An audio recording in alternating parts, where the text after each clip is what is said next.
Okey, siapa kat sini orang Pantai Timur atau sesiapa sajalah yang selalu sangat guna lebuh raya KL Kara? Kalau ya, anda mesti faham sangat penderitaan yang satu ni. Ya, kesesakan dekat lebuh raya Kara.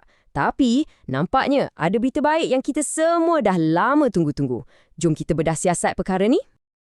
Inilah dia realiti kita kan. Cuba tengok beza gambar ni. Perjalanan yang sepatutnya rileks-rileks 3 jam, tiba-tiba boleh bertukar jadi mimpi ngeri selama 12 jam.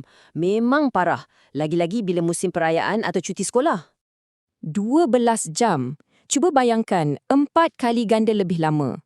Angka ni bukan sekadar nombor tau. Ia adalah simbol kepenatan, kekecewaan dan masa berharga dengan keluarga yang macam tu je hilang atas jalan raya. Benda ni dah jadi macam satu derita abadi. Satu cerita sedih yang diulang-ulang setiap kali musim cuti tiba. Satu pengalaman yang betul-betul menguji tahap kesabaran kita semua.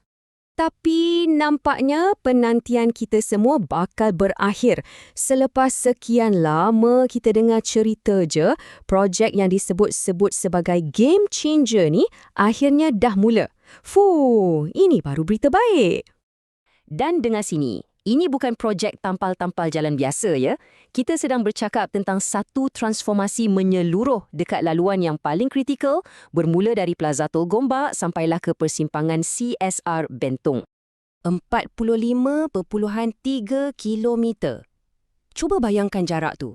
Skala projek ni memang besar, bukan main-main punya kerja.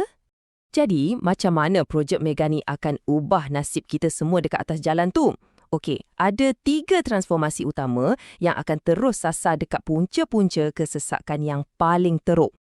Untuk mudahkan kerja, projek ni dipecahkan kepada 3 zon strategik. Senang cerita, laluan mendaki, kawasan terowong dan laluan menurun. Setiap zon ni akan dapat rawatan khas untuk selesaikan masalah dia. Okey, zon 1, bahagian mendaki yang paling mencabar tu. Laluan kat sini akan dilebarkan jadi 4 lorong bagi setiap hala. 4 lorong. Jadi lepas ni, selamat tinggallah episod tersangkut belakang lori slow masa tengah daki bukit. Seterusnya, zon 2. Sebuah terowong baru akan dibina, betul-betul sebelah terowong yang sedia ada. Ini bukan sekadar tambah lorong, tapi satu binaan baru untuk gandakan kapasiti kenderaan dekat bottleneck paling kritikal ni. Dan dekat zon 3, laluan menurun ke Bentong tu akan dilebarkan kepada 3 lorong. Ini akan pastikan aliran trafik keluar dari kawasan puncak tu jadi lebih laju, lebih lancar dan lebih selamat. Selain jalan jadi lebar, ada satu lagi naik taraf yang semua orang tunggu-tunggu. Pemasangan lampu jalan. Akhirnya, ucapkan selamat tinggal kepada pengalaman seram sejuk memandu dalam gelap gelita, lagi-lagi masa hujan lebat waktu malam. Soalan paling penting sekarang, bilakah semua ni akan siap? Projek besar macam ni dah tentu makan masa kan? Jom kita tengok realitinya. Jadi, ni perkara penting yang kita kena faham. Kita kena bersedia untuk derita sementara. Maksudnya, masa pembinaan berjalan ni, mungkin akan ada gangguan dan kesesakan sikit. Tapi anggaplah ni macam pengorbanan jangka pendek untuk kesenangan jangka panjang.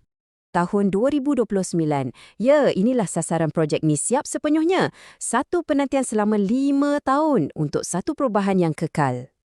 Akhir sekali, jom kita fikirkan apa ertinya semua ni untuk kita. Macam mana ia akan ubah pengalaman kita balik kampung dengan keluarga pada masa depan.